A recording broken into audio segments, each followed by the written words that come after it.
जय हिंद साथियों, आइए आज के इस वीडियो में हम लोग सीखने वाले हैं जालियांवाला बाग हत्याकांड क्या है, हुआ तो किसके कारण हुआ और हुआ तो क्या हुआ, इसके बारे में अच्छे से हम लोग सीखने वाले और समझने वाले।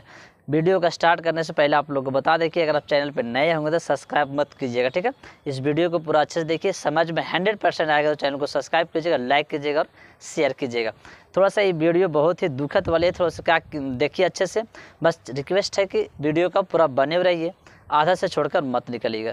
तो आइए हम लोग क्लास को स्टार्ट करते हैं और समझते हैं कि जालियांवाला बाग हत्याकांड क्या। आइए बोर्ड पे चलते हैं, क्या लिखा हुआ जालियांवाला बाग हत्याकांड से आप क्या समझते हैं, ठीक है। जालियांवाला बाग हत्याकांड से क्या समझते हैं, तो पहले हम लोग समझते हैं कि जालियांवाला बाग हत्याकांड हुआ क्या था। तो अच्छे से सुनिए और समझिएगा। जालियांवाला बाग हत्याकांड 13 अप्रैल 1919 ईस्वी को हुआ था। जालियांवाला बाग हत्याकांड 13 अप्रैल 1919 ईस्वी को हुआ था अमृतसर के जालियांवाला बाग में, मतलब बगीचा में। और वह बगीचा ऐसा था, गार्डन ऐसा था कि चारों तरफ से बाउंड्री गिरा हुआ था, उसका एक मेन गेट था, हमेशा समझिएगा, ठीक है। जालियांवाला बाग में हुआ था बैसाखी का दिन, आखिर हुआ था, ठीक है।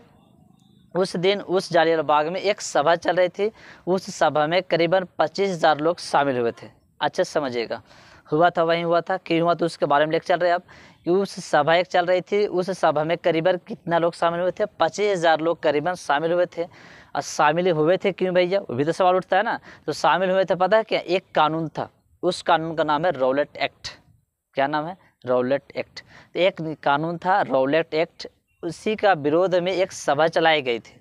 अब मन में सवाल उठ रहा होगा आप लोग को, सर रौलट एक्ट क्या, तो उसको भी हम लोग समझ लेते हैं कि आखिर इस रौलट एक्ट कानून को विरोध किया क्यों जा रहा था, जिसके इतना बड़ा सभा चला रहे थे, जिसमें 25,000 लोग शामिल हुए थे।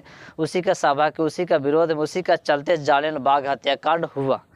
ये भी कहीं न कहीं अच्छी बात होगा ना, या बहुत ज़्यादा ही बात होगी, इसके बारे में जानना जरूरी है कि आखिर रौलट एक्ट क्या। तो पहले समझिए कि रौलट एक्ट क्या। देखिए, रौलट एक्ट एक कानून था जिसको काला कानून के नाम से जाना जाता, काला कानून के नाम से जाना जाता था। आखिर काला कानून क्यों कहते थे इसको, तो सिंपल समझिए। रौलट एक्ट के अनुसार या फिर रौलट एक्ट के अंतर्गत क्या होता था कि किसी भी भारतीयों को, किसी भी भारत के लोगों को सिर्फ संदेह के आधार पर, सिर्फ शक के आधार पर इसे गिरफ्तार कर लिया जाता था। कुछ ना, बिना कुछ किए, बिना कुछ देखे सोचे समझे, कुछ भी ना, डायरेक्ट शक पे लगे कि ऐसा हुआ, उसको बिना कुछ किए उसको क्या कर लेता था, गिरफ्तार कर लिया जाता और उस पर बिना मुकदमा चलाए उसे दंडित कर दिया जाता था। इससे भारत के लोगों को काफ़ी ज़्यादा दिक्कतें आई, काफ़ी ज़्यादा परेशानियाँ हुई। इसीलिए इस कानून को घोर विरोध किया गया, इस कानून को ख़त्म कर दिया जाए, इस कानून को बंद किया जाए। इसी कानून को विरोध करने के लिए एक सभा चलाई गई थी, जिसमें कितने लोग शामिल हुए थे, 25,000 लोग। ये सभा कहाँ चलाई गई थी, जालियांवाला बाग में। इसी का विरोध की सभा चल रही थी, उसी के सभा के विरोध के कारण जालियांवाला बाग हत्याकांड हुआ। अब हुआ कैसे, सोच समझिए। यहाँ तो क्लियर हो गया कि किस कारण हुआ था भैया, तो रौलट एक्ट के कारण हुआ था। रौलट एक्ट क्या था अभी समझ लिए, फिर से समझ लीजिए। रौलट एक्ट एक कानून था जिसे काला कानून के नाम से जाना जाता था। इस कानून के अंतर्गत किसी भी भारतीयों को सिर्फ शक के आधार पे, संदेह के आधार पे गिरफ्तार कर लिया जाता था, उस पर बिना मुकदमा चलाए उससे दंडित कर दिया जाता था, जिससे काफ़ी ज़्यादा परेशानियाँ आई भारत लोगों को, जिससे काफ़ी ज़्यादा दिक्कत आई। इसलिए इस कानून को विरोध किया जा रहा था। अब ये खबर, एक सभा चल रही थी, सभा में रौलट एक्ट कानून के नियम को विरोध किया जा रहा था। यह खबर जनरल डायर के पास पहुंचा। तो जनरल डायर के पास पहुंचा तो वो कुछ देखा नहीं, कुछ समझा, कुछ भी नहीं, डायरेक्ट वो अपना सैनिक को लेकर जालियांवाला बाग में पहुंच गया। अच्छा समझिएगा, जालियांवाला बाग में क्या करे, पहुंच गए। अभी जस्ट बता गए थे कि जालियांवाला बाग इस तरीक़े से बनावट था कि चारों तरफ से क्या था, बाउंड्री था, उसका एक मेन गेट था। तो उस मेन गेट पास अपना सैनिक लेकर आ गए, तो उसको मेन गेट पे अपने एक मशीन गन तोप लगा दिया ताकि लोग जो बाहर निकल ना पाए, ठीक है। अब डायरेक्ट कुछ पूछताछ नहीं किया, कुछ पूछा तक नहीं, कुछ भी नहीं, डायरेक्ट पता उन्हें क्या बोला, फायर। जनरल डायर ने डायरेक्ट सोचा समझा कुछ ना, वहाँ पे पहुँचा और डायरेक्ट बोल दिया कि फायर। और जब फायर हुआ तो देखिए गोली कितना निकला, जब फायर हुआ तो देखिए गोली निकलना लिखा। जनरल डायर ने 15 मिनट में 8,650 राउंड, 8,650 राउंड गोलियाँ चलाई। यानी कि डायरेक्ट वहाँ पे सिर्फ सोचा समझा कुछ नहीं, डायरेक्ट वहाँ पहुँचा। पहुँचने के बाद डायरेक्ट क्या बोला, फायर। मिट गया था थोड़ा संकल्प, डायरेक्ट क्या बोला, फायर। और जब फायर का नाम, फायर जब बोला तो वहाँ पे 15 मिनट में 8,650 राउंड गोलियाँ चलाई गई। जो गोलियां का शिकार हुई वो तो वहीं पे मर गए, और जो बचने का सोचे कि हम बच पाएंगे तो उसमें कुआं था, जालियान बाग में 2-3 कुएं थे, वो कुआं में कूदे ताकि हम बच पाएँ।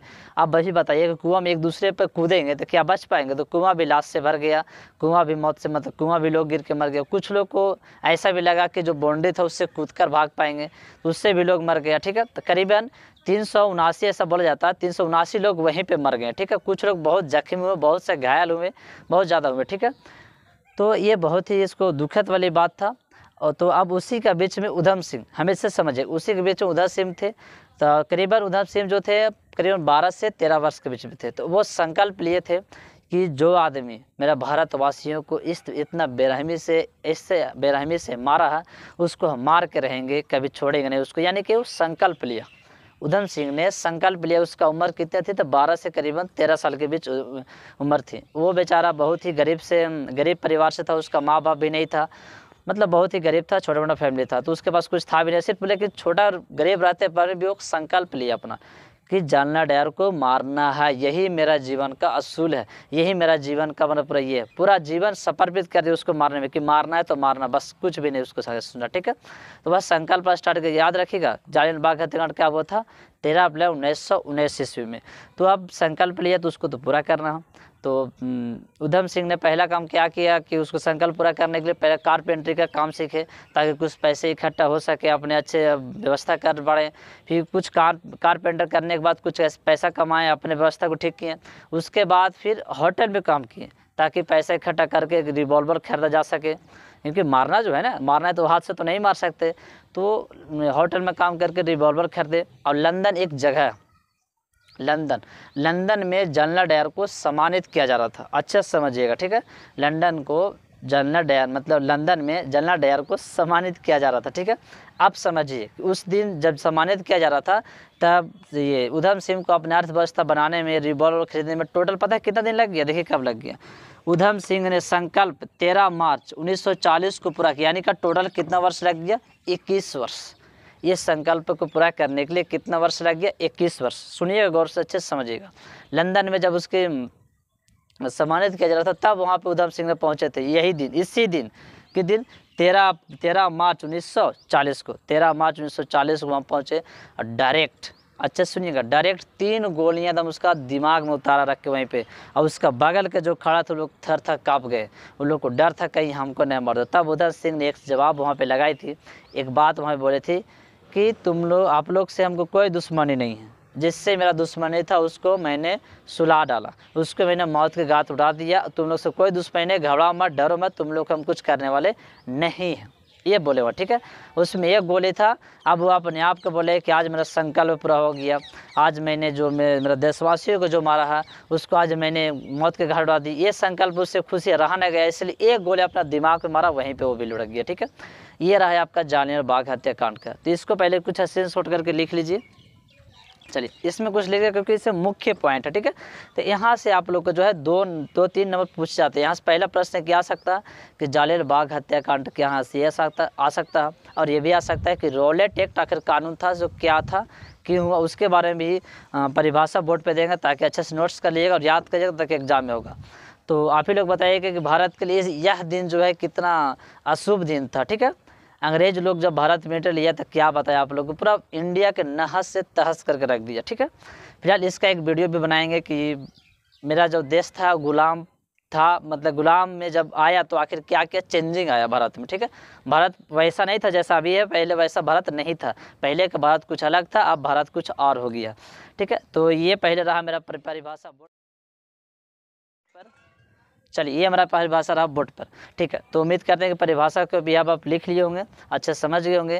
तो आज का इस वीडियो आप लोगों को कैसा लगा कमेंट्स में एक बार ज़रूर बताइएगा, और अच्छा लगा तो चैनल को सब्सक्राइब कीजिएगा, लाइक कीजिएगा और शेयर कीजिएगा। अगर आप भारतवासी होंगे तो कमेंट्स में जय हिंद लिखना न भूलेंगे। जय हिंद।